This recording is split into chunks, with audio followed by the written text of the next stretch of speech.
قال أبو زيد عبد الرحمن المشهور بالأخضري المتوفى في القرن العاشر، الفقيه المالكي صاحب مختصر الأخضري في العبادات في فقه الإمام مالك. فصل: فرائض الصلاة: نية الصلاة المعينة، تكبيرة الإحرام والقيام لها، الفاتحة والقيام لها، الركوع والرفع منه، السجود على الجبهة والرفع منه، الاعتدال والطمأنينة، الترتيب بين فرائضها، السلام والجلوس الذي يقترن به، السلام وجلوسه الذي يقترن به، وشرط النية مقارنتها بتكبيرة الإحرام. هذه هي أركان الصلاة عند المالكية 14. لكي تعرف تصحيح صلاتك في سجود السهو يجب أن تفرق بين أركان الصلاة وسننها المؤكدة ومستحباتها ومندوباتها. أول حاجة قال الأخضري رحمه الله، قال: نية الصلاة المعينة، يعني النية، التفريق بين الصلوات. راح نصلي الظهر، راح نصلي العصر، راح نصلي المغرب. نية الصلاة المعينة يعني نعين الصلاة بنيتي ولا يتلفظ بها. راح نصلي الظهر، ننوي في قلبي أني راح نصلي الظهر. ثم قال رحمه الله: تكبيرة الإحرام والقيام لها.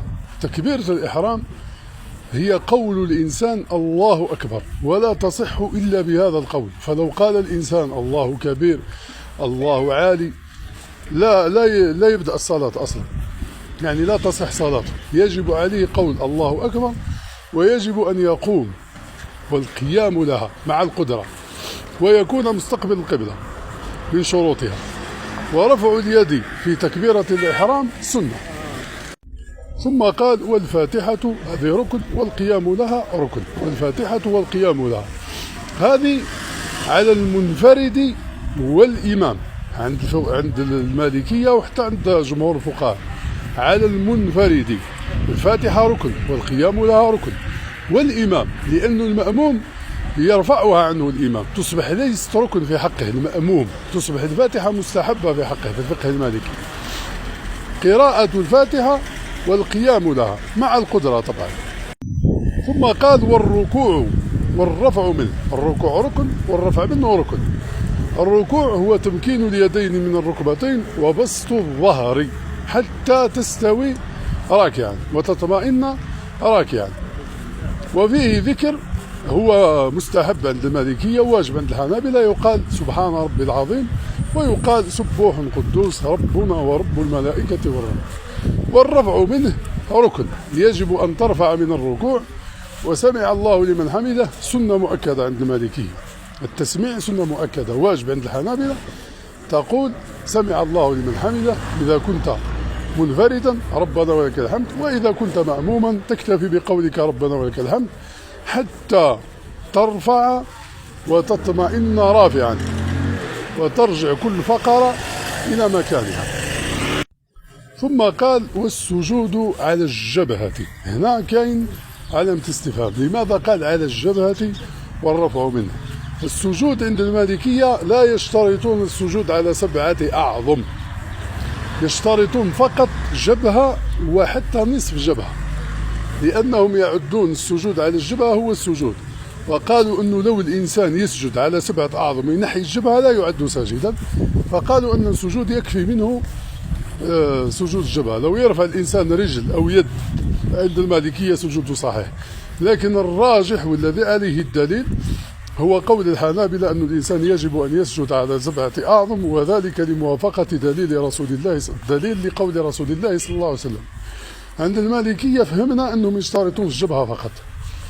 والسجود على الجبهة والرفع منه، أن الإنسان يسجد يمكن الجبهة تاعو واليدان من السجود، ويقول سبحان ربي الأعلى، مستحب عند المالكية واجب عند الحنابلة، ويدعو بما شاء، ثم يرفع من السجود حتى يعتدل من رفعه من السجود. الجلسة بين السجدتين ركن حتى يعتدل في رفعه وترجع الفقرات إلى مكانها. ثم قال: والاعتدال. بطبيعة الحال ذكرنا الاعتدال عند الرفع من الركوع وعند الرفع من السجود. قال والطمأنينة. الطمأنينة ركن. الطمأنينة يا جماعة ليست الخشوع، فرق بين الطمأنينة وفرق بين الخشوع. يجب أن يفرق الناس يحسبوا الخشوع هو الطمأنينة. الخشوع لا، الخشوع هو من فضائل الصلاة ومن مستحباتها يعني. لكن الطمأنينة أنك تطمئن في الأركان، تطمئن راكعا، تطمئن رافعا، تطمئن ساجدا، تطمئن رافعا من السجود، تطمئن بين كل ركن وركن، وليس الخشوع. الخشوع القلب، والطمأنينة هي أن تأتي بالأركان وتعطي لكل ركن حقه، ولا تسرع ولا تنقر في صلاتك. يعني لو أن الإنسان يركع ويستوي راكعا ويرفع ويستوي رافعا هو اطمأن وجاء بركن الاطمئنان. لكن لو يركع ويرفع ولم يستوي رافعا ويعاود يسجد، هذا لم يطمئن واختل ركن الطمأنينة. ثم قال والترتيب بين الأركان والترتيب بين فرائضها. هذا واضح، ما تقدرش تسجد قبل الركوع ولا تقرأ الفاتحة قبل تكبيرة الإحرام. ركن يجب أن ترتب النية ثم تكبيرة الإحرام ثم الفاتحة ثم الركوع ثم الرفع منه ثم السجود. لو تقدم ركن على ركن لا، يجب أن تراجع وأن تصح صلاتك وإلا فسدت عبادتك. ثم قال والسلام. التسليمة عند المالكية تسليمة واحدة هي الفرض، هي الركن، والنطق بها سنة من السنن عند المالكية. الثانية سنة. التسليمة أن يسلم الإنسان على يمينه يقول السلام عليكم تكفيه، هذا هو الركن.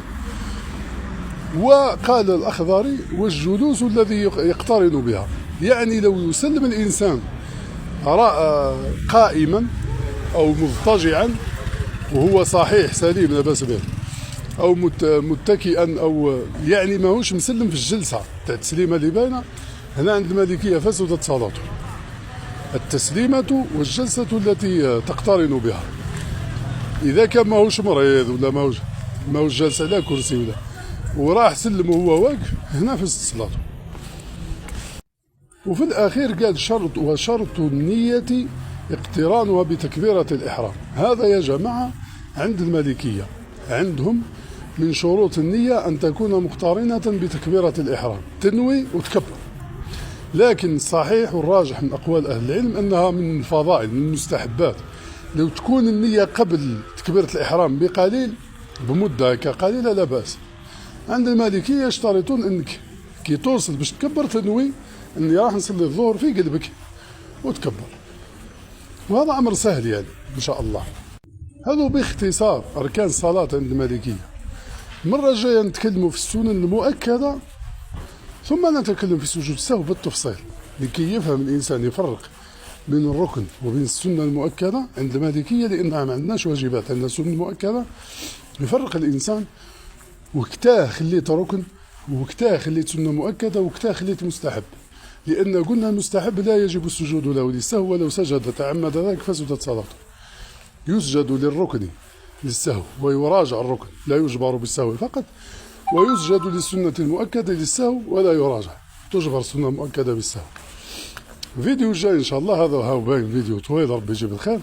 فيديو الجاي إن شاء الله نزيدو نتكلموا عن السنة المؤكدة. والسلام عليكم ورحمة الله. إذا قدرتوا بارطاجيو الفيديو.